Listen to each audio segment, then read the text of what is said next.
Hello, it's Chan again. I hope you're all well and safe.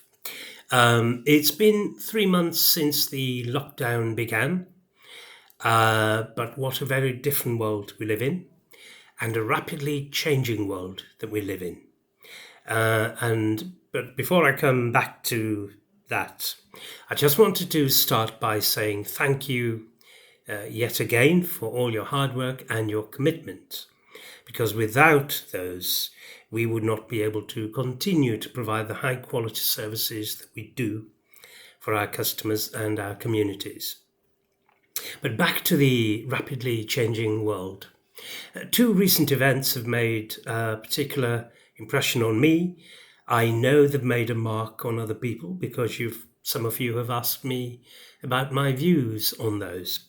The first of which is to do with the sharp economic downturn that we've seen just in the month of just in the month of April. The economy shrank by 20%.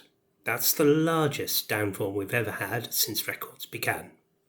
And I know that this recession will be affecting many of you, will be affecting our customers and our communities. But I want to come back to that in a separate blog or separate video because we need to think carefully about our own response.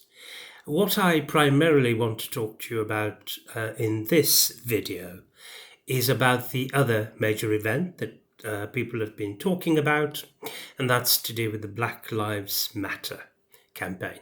Now, both the death of George Floyd and the disproportionately high impact of COVID-19 on BME communities show that discrimination, injustice, and inequalities still exist today and are as acute as they were and always have been.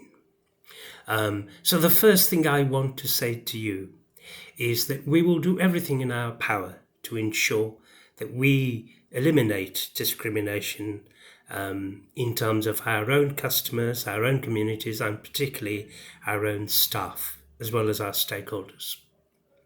Now, there is a fair bit we are already doing about this. For instance, we have an EDI steering group. This is the Equality, Diversity and Inclusion steering group, which looks to coordinate our response and our approach on BME and other diversity issues. We also have a board diversity champion, Patricia, and her role is to ensure that we promote diversity at the board level. We've had a number of initiatives over the years to look at raising the awareness of diversity and of the diverse society we live in. And at the moment, there's also a data orchard project, which looks to gather data on diversity so that we can understand the nature and the extent of the issue, and also do everything we possibly can to address and target the right solutions. But there's more we could do.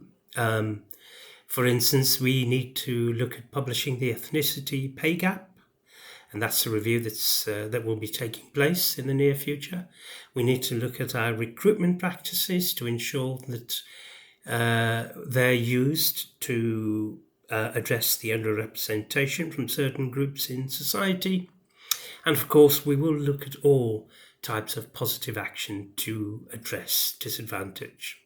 So really, if you or your teams have any ideas on what more we could do, or indeed what you think about this subject, please forward your thoughts to Joe Tilley, Pretty Allen, or indeed to me directly, and we will genuinely come back to you with our response on any issues that you raise. That's all I want to say on this subject, which I thought was an important subject for me to say something about, but I'm sure we'll come back to this again. In the meantime, please stay safe, and thank you for listening.